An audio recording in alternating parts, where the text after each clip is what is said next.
नमस्कार, मी दादा तानाजी कदम कोटोळी.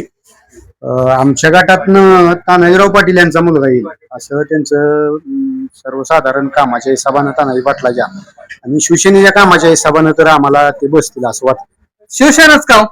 शिवसेना म्हणजे आमच्या गावाचा विकास किंवा तालुक्यातला विकास या हिसाबावर आम्हाला शिवसेना बसलं असं आम्हाला वाटतं. कौटुंब गावात चर्चा आहे की भाजपाचा विकास आहे. तुम्ही शिवसेनेचं म्हणताय कसं काय? भाजपचा विकास तालुक्यात तर नाहीये.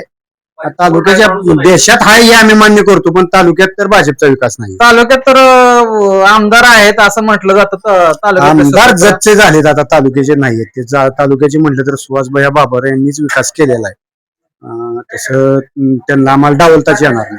सुहास भाई तर विट्यात नाही, ते आपलं गाव कौटुंब असं सर्वसाधारण. त्यातनं जरी असले तर ते तालुक्यात आमच्या भरपूर त्यांनी विकास केलाय. त्यांनी आम्हाला डावललं नाही. म्हणजे प्रत्येक गोष्टीला, प्रत्येक कामासाठी आम्ही गेल्यानंतर त्यांनी भरपूर कामं केली. तुम्ही वैयक्तिक कधी सुहास बाबरला जाऊन भेटलाय कामासाठी? नाही, वैयक्तिक आपली कधी भेट झालेली नाहीये, पण कामं दिसतात आणि कामं केलेली आहेत त्यांनी. मग ही कवटुळी गावात भरपूर काम केलेलं आहे.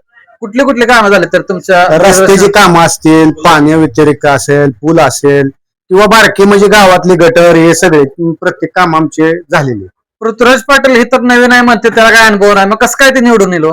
अनुभवाचा विषय आता ते नवीन आहे, ते अनुभव आहे ह्याचा विषय नाही. एक पार्टी आणि पार्टीसाठी सहकार्य म्हणून त्यांना आम्हाला निवडून द्यावं लागेल. तेव्हा अध्यक्षांच्या पावला पाऊल टाकतोय, पण त्या जनतेचा प्रतिसाद मिळेल का हो चांगला? भरपूर मिळेल, भरपूर मिळेल. ओके. आता कौटुंब गावामध्ये शिवसेना तरी अंदाज किती मतं घेईल? तरी 70% 70% मतदान. 70% मतदान घे ओके. आरामशीर.